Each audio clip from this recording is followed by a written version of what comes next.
Tired of traditional talk? People pontificating about this or that, the left or the right. Sometimes the truth is just all lost in the noise. Having learned life lessons the hard way, Chuck Gallagher, international speaker and author, cuts through the noise to share truth through transparency. Nationally known guests talk about what's important to you, your life, your concerns, and your success. So tune in, turn on to Straight Talk with Chuck Gallagher.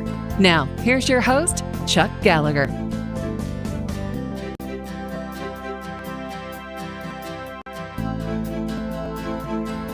It's been an incredible week. It's been a week of a lot of change. It's been a week of a lot of turmoil, and it's been a week of a lot of loss. I have to say, I think about Straight Talk Radio and know that we're going to talk about some of the things in life that are perhaps tough to talk about, some of those things that can really pull at our heartstrings. But most of the time, I like to have shows that are what I refer to as fun and uplifting. And I'm not saying that today won't be fun and uplifting, but today will be different. Today will be clear. Today will be poignant, because we lost a great entertainer and a great human being this past week with Robin Williams. And I have to say that hearing about Robin Williams, hearing about his loss, hearing about some of the challenges that he was facing in life really brought home some things for me. Most of you that have listened on a regular basis to Straight Talk Radio know that I made some really, really incredible bad choices back in the 80s. And in 1990, my life collapsed. And I have to say, even though I thought I was mentally healthy, there was a point that I considered suicide. And I will never forget in Boise, Idaho in 1990, when I was halfway across the country from my family, realizing that life as I knew it had changed. And the card, so to speak, in the house of cards and the big illusion that I had created was pulled.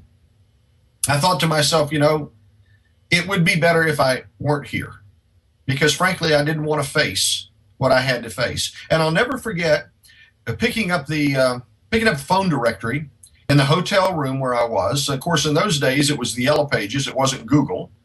But I picked up the Yellow Pages and I started calling psychiatrists, psychologists, proctologists. I didn't care if it started with a P. I needed to talk to somebody. And I'll never forget, because it was really quite irritating. Here's what I got. I put the phone up to my ear and I got, "You've reached the office of Dr. Such and Such. Our office hours are from 8:30 a.m. to 5:30 p.m. I'm sorry you've reached us after office hours, but at the sound of the tone, if you'll leave your name, number, and a brief message, we'll be happy to give you a call, and have a nice day." And I'm sitting there thinking, have a nice day, my ass. I'm thinking about offing myself, and that's what I'm hearing. And I heard that once, twice, 3, 4, 5, 6, the 7th time I actually got a human being. And frankly, I thought it was the answering machine. And when the rest of the message didn't continue, the guy on the other end said, "Can I help you?" And I said, "Yes, I need to talk to somebody." To which he said, I'll never forget, "Oh, I thought you might be my wife. I'm running about 15 minutes behind. I was supposed to come pick her up. If I had known it was you, I wouldn't have answered the phone." And I'm like, well, now, boy, that's really a great thing to hear. And then I said, "I'm considering suicide." To which he said, "Let's talk." Now, I honestly don't know if I got a psychiatrist, a psychologist, or the janitor. I have no clue who I talked with. But one thing he said to me was profound. He said, "Son, you have made a terrible mistake, but you are not a mistake."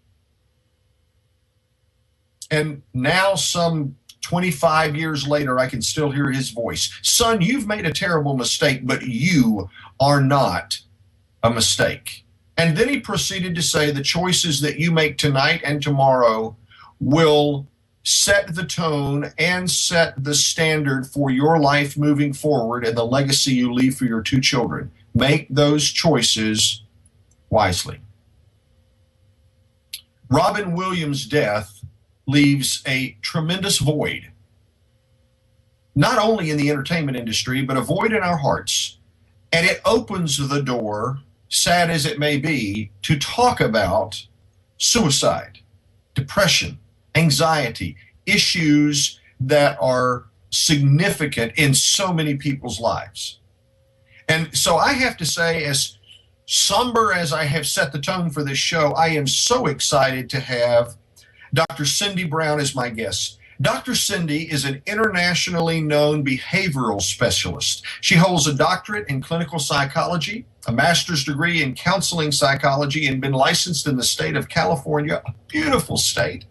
She's been licensed as a psychotherapist since 1994. She has had an incredible career and extensive professional and personal experience with depression, anxiety, substance abuse, and suicide, treating patients as well as dealing with issues in her own family's experience. So, Dr. Cindy, I am thrilled to have you join me today, ostensibly to talk about issues of depression and anxiety and suicide. Thank you for joining me.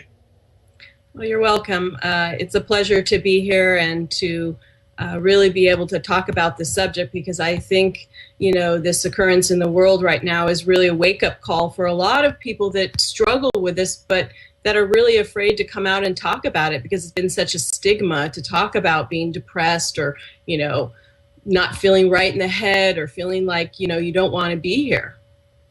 Yeah, and I have to say, and you've had personal experience in your life, and certainly I have considered that. I think, now if I'm wrong, please correct me. You won't offend me, by the way, with anything that you say. But from my perspective, I think many people at some juncture in life, I'm not saying it's a pervasive thought, but at some juncture in life, think about, life might be better if I'm not here, or give some cursory thought to suicide like I did so many years ago. So what's the stats on that? Well, I mean, in my experience for myself, and I've had thoughts of it and I've had different feelings about it over the years, actually ever since I was a small child. And it's not really talked about, but I ask my clients all the time. It's, one of the protocols we have to do as a psychotherapist is really explore how people feel about their life and, about being here and living out their life. I don't think there's any stats on how many people think about it or not, but in my experience, most people have a thought like, I want this just to stop.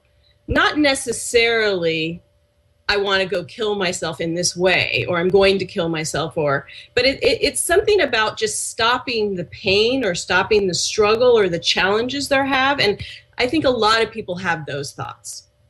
That makes perfect sense, because on a regular day-to-day basis, that thought today is nowhere close in my consciousness. But you're absolutely right. I talk about choices and consequences and what motivates choices. And in a lot of cases, I'm going to say they're ego-driven. Either I want to avoid pain or I want to gain pleasure. Right. Move toward pleasure. Absolutely. Right. So if I'm not moving toward pleasure, and especially if I'm looking at pain, and that pain seems to be very real and very pervasive right this moment, then the avoidance of pain might seem, well, let's put it this way, suicide might seem to be the lesser of the two pains and the elimination of that one that we don't want to face. And a lot of people bounce back and forth. And especially with technology these days, which is a really interesting topic to talk about, what technology, social media, that instant gratification is doing to ourselves. There's this contrast in life between getting attention and getting feedback and acknowledgement instantly or not instantly, and what it does to our brain chemically. And then there's other times where we're not getting feedback. So there the contrast is, this loneliness or this emptiness. And so I think chemically in this day and age, we have an extreme contrast between things that have us moving toward pleasure or away from pain all the time. And in a more extreme way and in a more chemical way. So, okay, this is a radio show, and from a radio perspective, obviously, people are going to be listening to that. So I get move toward pleasure. I can see that. or I could see move away from pain. But when you talk about, I can also understand when you say, well, boy, it happens a whole lot quicker. Listen, everything happens quicker now, especially than it did 20 or 30 or 40 years ago. But when you talk about it chemically in our brains, kind of connect those dots for me. Well, so what happens is when we're stimulated by some type of acknowledgement feedback, especially in Robin Williams' instance, is that, he's in the media spotlight. He's getting feedback all the time from audiences, from reviewers, from the box office, from getting auditions or being rejected. So that's a certain amount of getting attention versus not attention. And in the brain, we have neurotransmitters and endorphins and chemicals that get stimulated when we get attention or when we don't get attention. And what happens is when we're waiting for that, it stimulates it and it turns it on. And when we're kind of empty and waiting for it again and it's not coming, then we don't have those feel-good chemicals. And so we, as practitioners, I help people try to stimulate those feel-good chemicals without having to get feedback from other people. How can we, really stimulate ourselves by doing things for ourselves so we're not dependent on other people? And what happens is when we depend on other people and we're not getting that, we can get depressed. The chemicals can be reduced and we can feel depressed. So this is interesting. And of course, now I want to go into this next question so bad. And the music pops up and it says it's time for a break. So we're going to take a break, but you've really led us down an interesting path. This is Chuck Gallagher with Straight Talk Radio. My guest is Dr. Cindy Brown. She is an absolute expert when it comes to what takes place and how we deal with issues of depression and anxiety and suicide. So, Cindy, stick with us. I'm looking forward to our next segment. This is Chuck Gallagher with Straight Talk Radio. Stick by. We'll be back in a moment.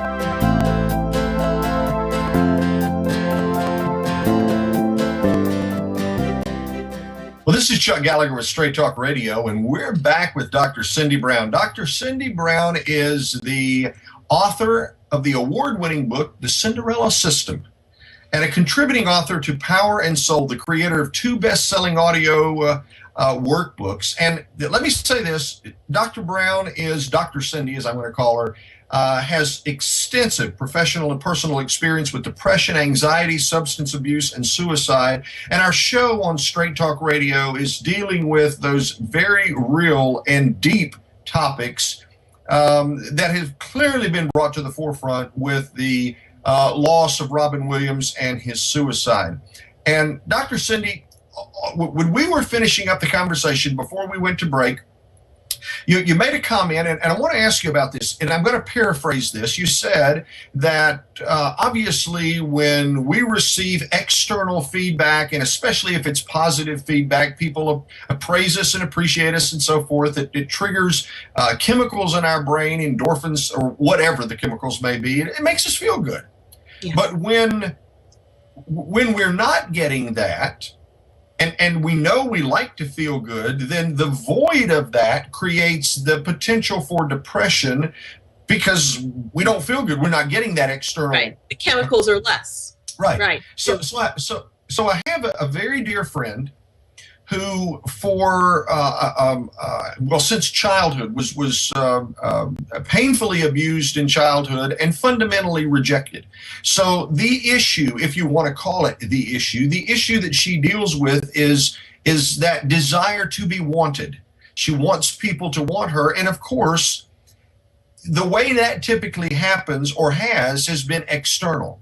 Well, when the external's gone, that forces you to have to rely on the internal. And so I have to ask you, in your capacity, how do you, and maybe that's a simple question with a complex answer, but how do we help people, or how do we get people to find that internal satisfaction so that what happens externally doesn't throw us off of our center? It's such a great question. Some of the main work I do with my patients and clients today is to help them create self-love.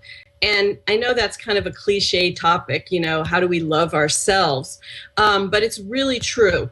To be able to give yourself feedback with what's called self-talk, an ability to talk to yourself. I'm not talking about the people that may have, schizophrenia or a psychotic disorder that hear voices, making them do things that may not be good for them. I'm talking about that we can actually have a conversation with ourselves, an internal voice that can talk back to us to give us good feelings.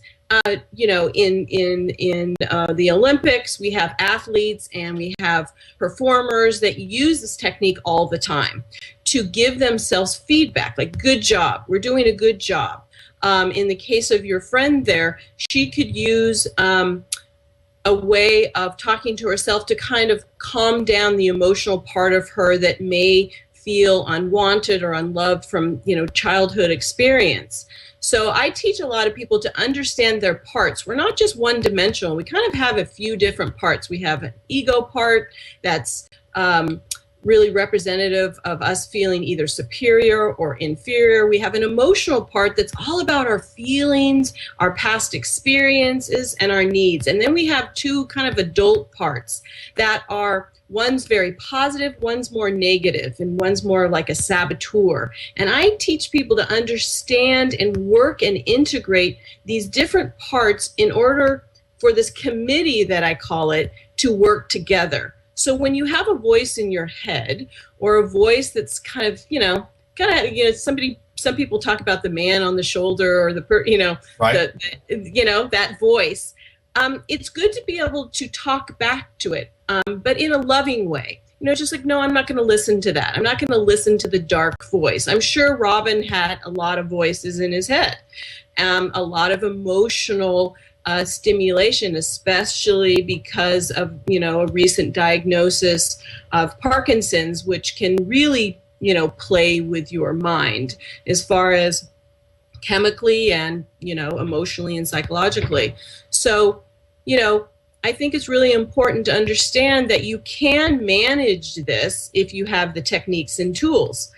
And it's not a crazy thing. A lot of people talk to themselves, and it is actually very beneficial to understand that you can do this. It's funny when you say a lot of people talk to themselves. I'm not really an astrology person, but I'm a Gemini, and I jokingly say I have some of the best conversations with me that you can imagine. Yes. And especially, I have to say, especially in business, when somebody does something wrong and I really need to have that conversation with them, I will have the conversation with me in the car, because I can do anything I want. Oh my gosh. And the HR people can say nothing to me. Nobody hears it. Nobody can say anything. I can say anything I want. Then I can have the right conversation. Yes. And it be okay. Now, yes. Let me ask this question, and because I think you've really teed this up nicely. Now, with all kidding aside, Robin Williams obviously did have multiple voices in his head. He could, they came in and out of his mouth, and he was brilliant. Yes. But one would assume that at a certain point, when you get past the entertainment factor, that the reality is that those parts, as you call them, were all interplaying to ultimately help him make the decision that he made.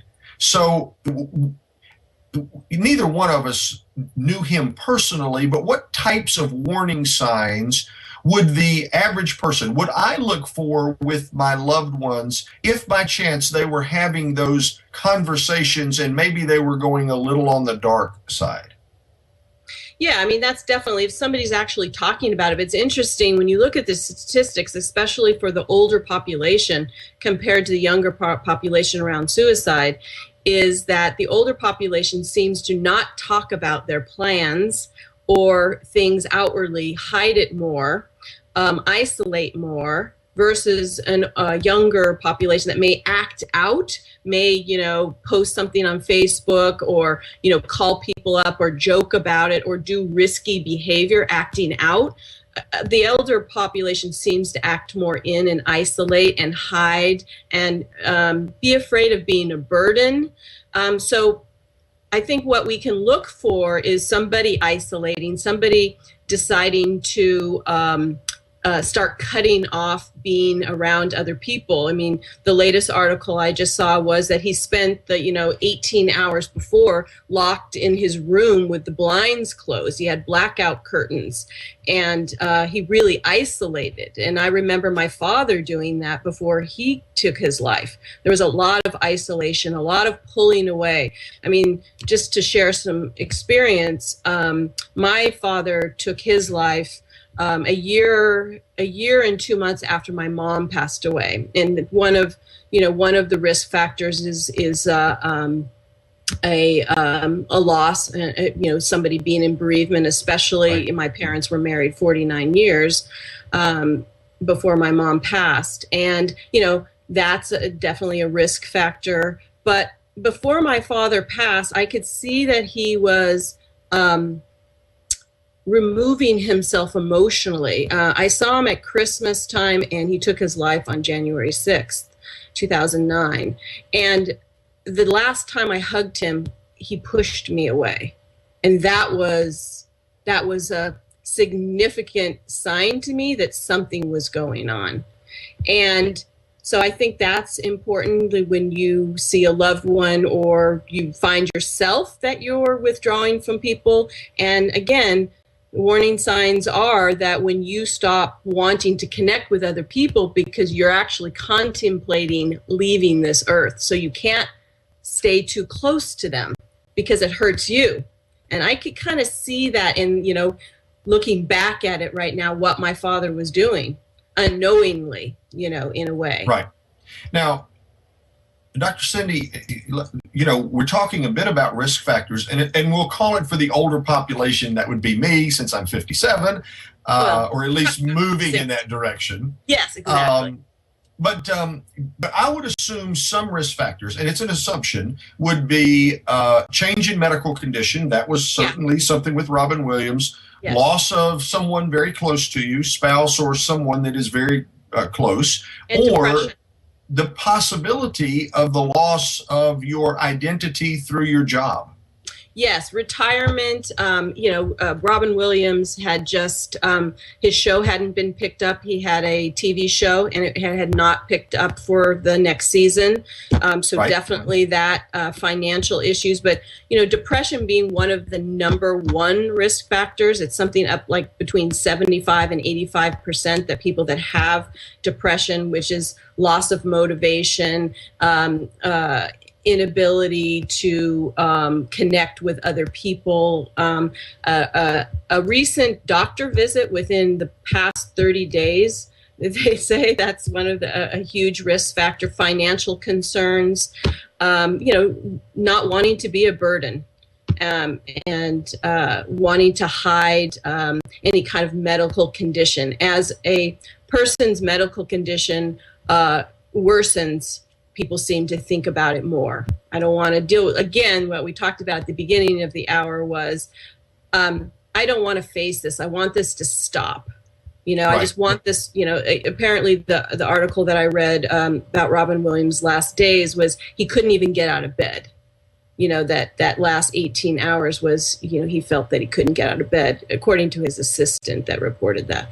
Now, let me ask this, and I know we'll be going to a break here soon, but when we talk about depression, to me, depression happens as precipitated by something. And you enumerated some of those things that would cause depression to take place. But is that an inaccurate assumption? Is it possible or natural for people to just become depressed? Or is it, and of course we go to break.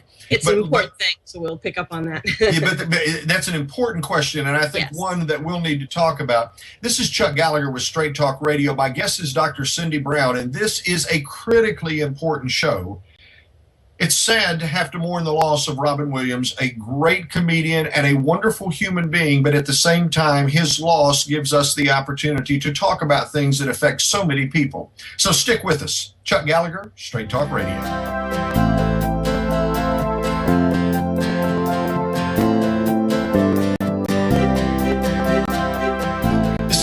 Gallagher with Straight Talk Radio. Thanks for sticking with us. This is an incredibly important show. We're dealing with issues of suicide, depression, anxiety. My guest is Dr. Cindy Brown. If you want to know more about Dr. Brown, go to www.drcbrown, I can't spell.com, drcbrown.com. Dr. Cindy Brown, she is a best-selling author and an internationally known behavioral specialist, and we have been talking about the incredible loss of Robin Williams due to suicide and issues of depression. And Dr. Cindy, before we went to break, one of the questions that kind of pops in my head is, as you were talking about depression, to me, depression would happen as a result of a change in a situation. But perhaps that's not entirely accurate. So help us understand depression. Yes, depression can be both chemically caused. It can just come on as far as you can just wake up in the morning, nothing's in your head, and you just feel like you don't want to get out of bed. You don't want to open the curtains. You don't want to, step outside your bed. You want to just stay in your bed. A lot of people talk about that. I just had this feeling.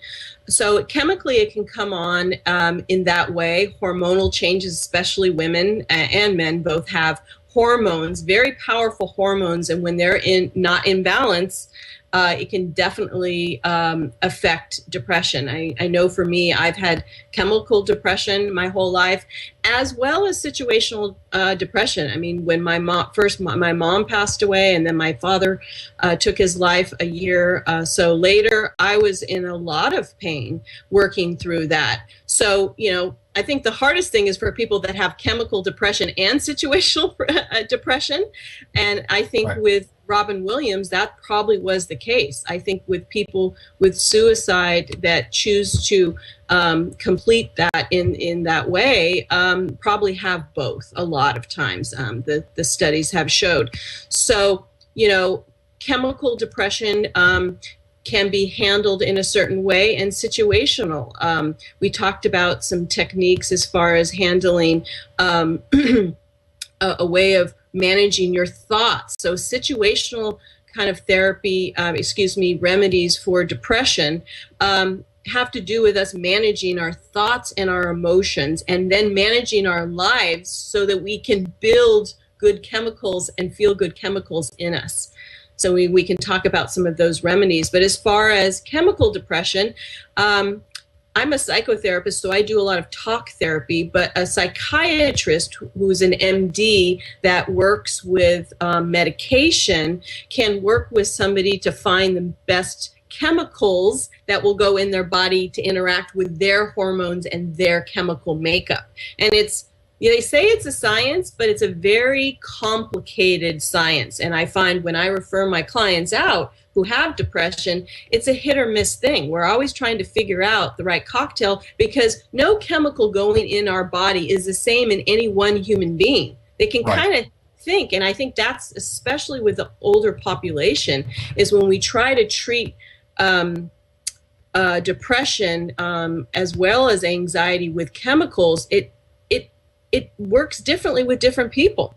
And I'm not sure if Robin Williams was on medication. I know he self-medicated for many years, as a lot of people do, as I did over the years, with either alcohol or caffeine is one that people use a lot for depression. A lot of people that have depression use coffee or tea or whatever in the morning to get them going. And, that's a form of self-medication. I was taking ephedra for a long time because I couldn't get myself going in the morning. I had severe depression, and I got hooked on diet pills for a while, which has a lot of ephedra and Gorine, I think it's called. And that's a way of medicating. And then, then you want to feel differently, so you drink some alcohol, a cocktail in the afternoon, or you come home at night and you feel lonely or you feel isolated, and so you drink a cocktail, or you get online or something like that to create chemicals in you to feel better. So there's ways of handling chemical depression on your own by self-medicating, or seeing a psychiatrist as far as getting the right chemicals for you. But Now, there's also a lot of natural remedies. now let me ask this question. So, and I want to go back before we get completely into the remedy side. So, it's easy for people to talk about someone else, not necessarily about themselves. So let's keep it to Robin for the moment. I say that like I knew him. I didn't other than through the movies, although What Dreams May Come was such a poignant movie that he did. It's such a poignant movie. But outside of that, so you made the comment that, the material you had read said that for the past 18 hours he had been in his room, he isolated himself. What does a loved one do when they find someone who is obviously moved into such severe depression that those things take place? Do you try to intervene? What do you do? How do you help the person that you care about without coming across as a jerk and saying, well, yeah, you just need to pick yourself up by the bootstraps and get over it, which doesn't work? I think it's a very tricky thing. I mean, you can't really prevent anybody for doing what they want to do. I mean, if they're going to do it, they're going to do it. But, you can come in, offer some food. A lot of times people will isolate and stop eating or sleeping well. Encourage them to, get out in the sunlight. Sometimes they don't want to do that. Vitamin D is really important for depression. Encouraging them to take a shower.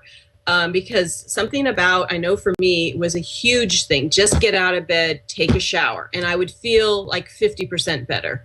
Encouraging a shower, bringing some, nice food that they like, that, the chemicals or the energy in the food, strawberries or chocolate, or, there are some foods that actually boost serotonin and help, bring in the good chemicals. Bring a pet in. Pets have found, we have found in studies that interaction with animals boosts serotonin and oxytocin, which is a bonding hormone, which actually helps you feel loved. They use pets in hospitals and in prisons now with incredible results. So bringing a pet in, encouraging them to do things they like. But again, the person is going to dictate if they want it or not, and if they accept it, and if they improve by it.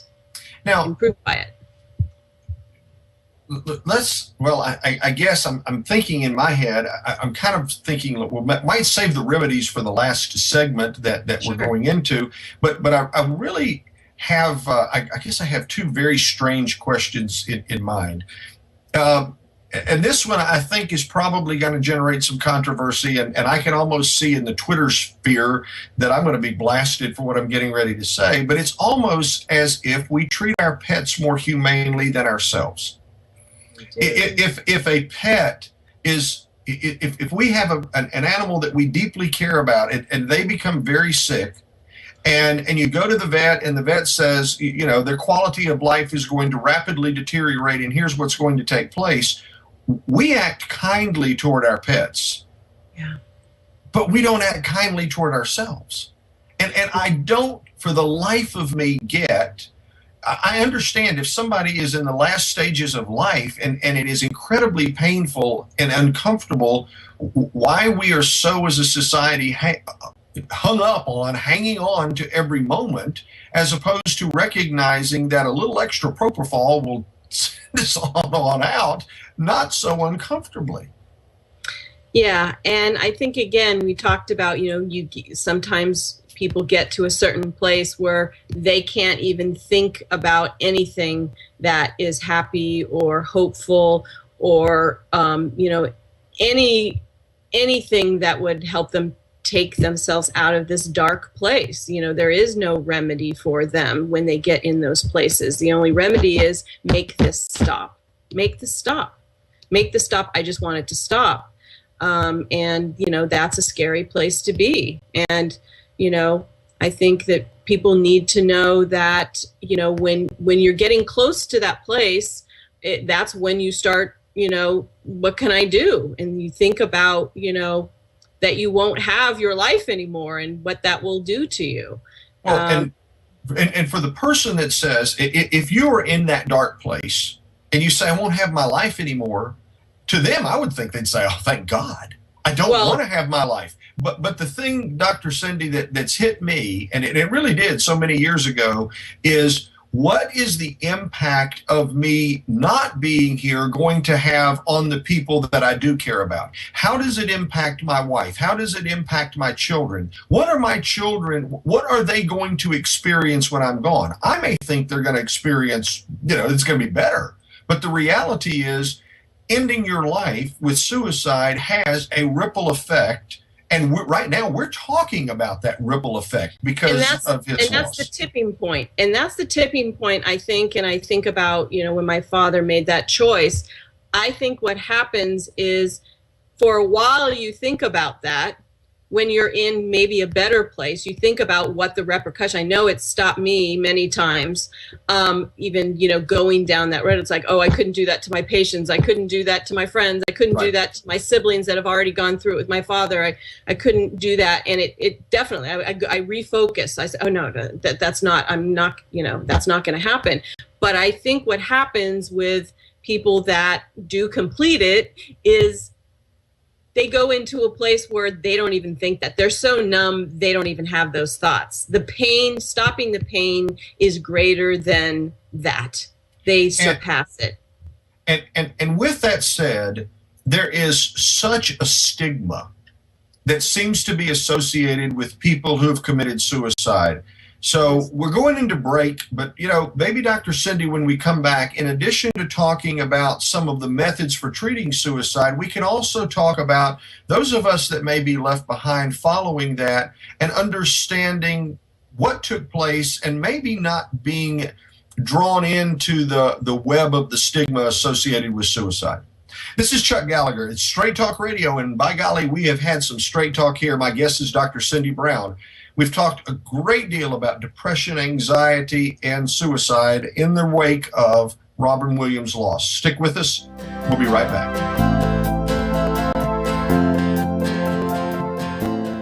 Well, welcome back. This is Chuck Gallagher with Straight Talk Radio. Thanks for sticking with us. This has been one of those shows where when we say it's Straight Talk Radio, it has been straight talk. We've been talking about depression, anxiety, and the loss of Robin Williams to suicide. My guest is Dr. Cindy Brown. She is a best-selling author. She is a multi-decade psychotherapist. If you want to contact her, you can go to drcbrown.com, drcbrown.com, or you can contact her on Facebook at Dr. Cindy Brown.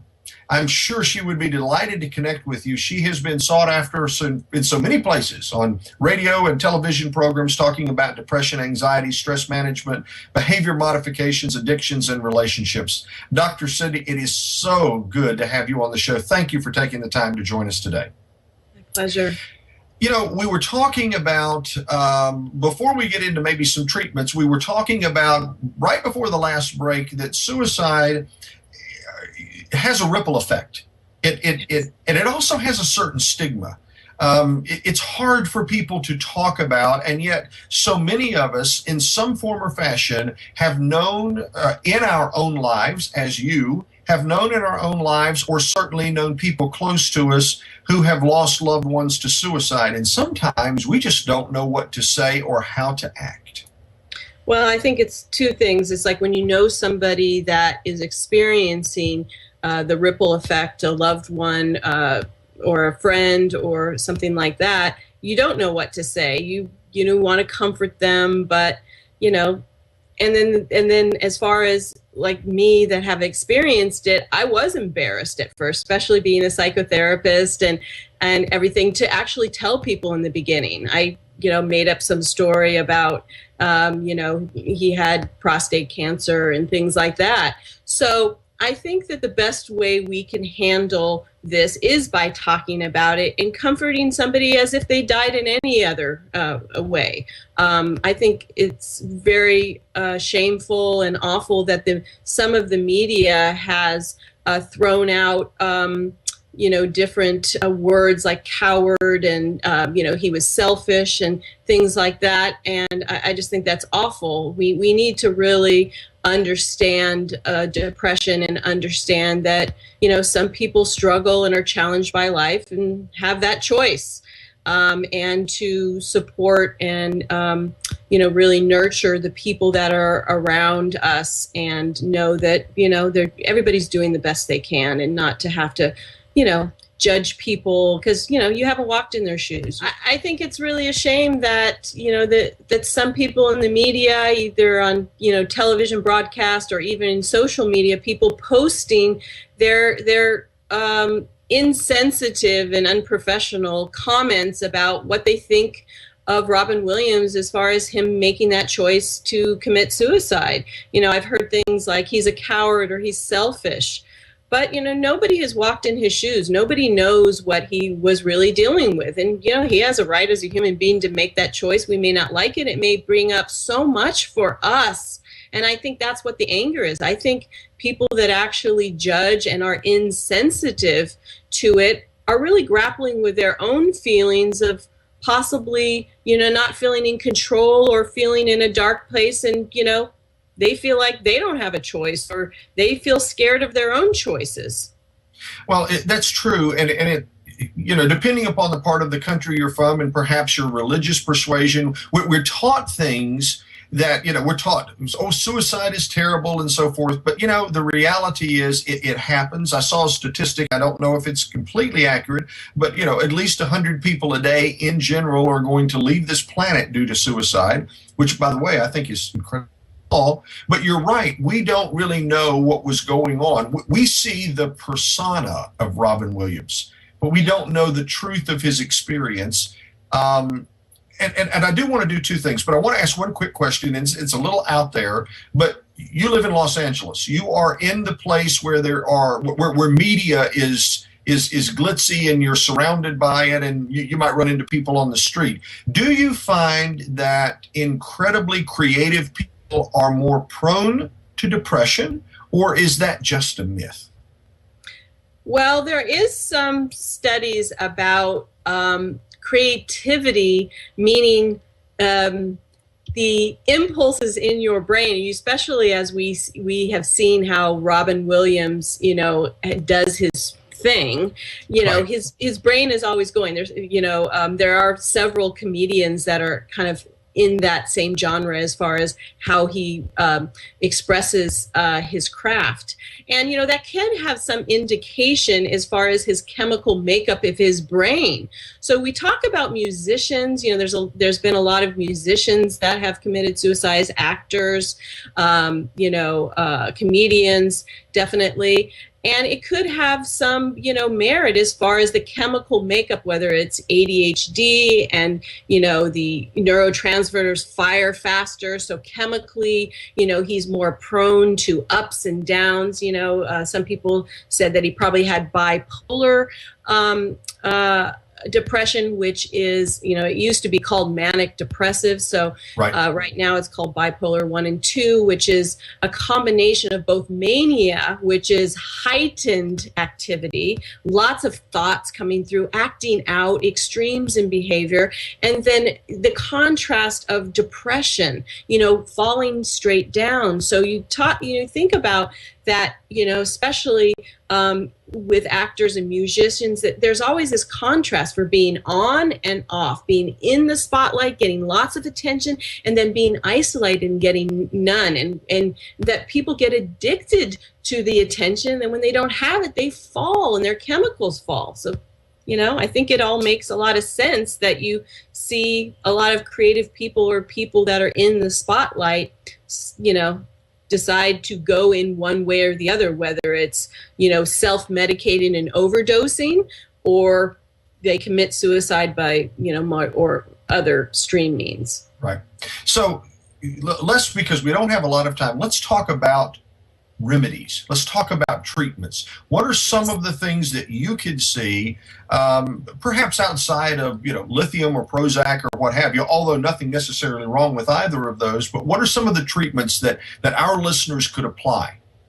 Well, I think just on a basic level, I think it's really important to understand. We talked about the self-talk, being able to manage your own emotions, because when you're just by yourself, you want to have that. So to be able to challenge your thoughts and know what you need to do in your life to make yourself feel good. So when I work with somebody that's depressed or anxious, we create a structure. I find that if you can create a structure that you make yourself do, people talk to me about this all the time. When I'm depressed, I have to make myself do things. I force myself to do things. One of the things with depression is that you have changes in sleeping and eating. I actually force myself to eat when I'm not feeling very good, because when you deplete yourself of nutrition, you actually cause a chemical reaction of depression. So I would, tell people to force themselves to eat things they can force themselves, knowing the foods you can eat. Like I can eat crackers when I'm, not feeling like eating, or I can eat eggs, but, I may not be able to force myself to eat, a chicken breast or some broccoli, knowing the things. I would drink little Atkins drinks. So knowing what you can do to force yourself to do that. Also sleeping, studies have shown that when you don't get adequate sleep, that it actually causes another chemical reaction to depression. Depletion of sleep is a big risk factor. So you want to find natural remedies. I mean, there's definitely over-the-counter remedies, and there's prescription medications you can get from your doctor. But red tart cherry juice is a really good source of natural melatonin. And you can get that at Trader Joe's or other places. Just look for it in your health food store. You can just take it's pretty strong. So you only want to take about 1/4 of a cup before you go to bed, 30 minutes before, and it really gives you a lot of sedative effects. So that's a good remedy for sleep, because that's a big factor in depression. Meditation and chanting and yoga help relax the body, help relax the thoughts. They actually create statistics have shown and studies have shown that meditation changes all kinds of biological functions in the body to help with depression. It's one of the number one things they're now using in a lot of hospitals. I actually used biofeedback at one point, and it was very, very helpful. So eating healthy, exercise creates endorphins. Making sure you're around pets and, children and family members and not isolating. And also, if it's severe, you definitely need to be assessed by a professional, a doctor, a psychiatrist, to, definitely get a professional feeling, and also for you to get that support you need. Dr. Cindy, thank you so much. I hear the music, and that's telling us that we're about to wrap up this show. My guest has been Dr. Cindy Brown, and she has been in private practice in Los Angeles for 22 years. Obviously, you have treated patients there in Los Angeles, but as well, you do help people via phone consultations. If you want to contact Dr. Brown, her website is drcbrown, BROWN.com. She is a best-selling author of the award-winning book, The Cinderella System. And Dr. Brown, thank you so much for being on the show. We have, as a society, experienced a great loss with the loss of Robin Williams this week. But at the same time, yet once again, Robin Williams has given us one last gift. And that last gift is the gift of being able to openly talk about something that stays in the closet for so many people, and that is depression, anxiety, substance abuse, and suicide. So this edition of Straight Talk Radio, we will dedicate to Robin Williams, to the incredible talent that he brought, the joy that he brought to us, and to the fact that we can have straight talk. This is Chuck Gallagher. Tune in next week. You've been listening to Straight Talk with Chuck Gallagher. Tune in each week on TransformationTalkRadio.com each Monday at 2 p.m. Pacific, 5 p.m. Eastern, as Chuck Gallagher, international speaker and author, cuts through the noise to share truth through transparency. Nationally known guests talk about what's important to you, your life, your concerns, and your success. Visit ChuckGallagher.com for more information and turn on to Straight Talk with Chuck Gallagher.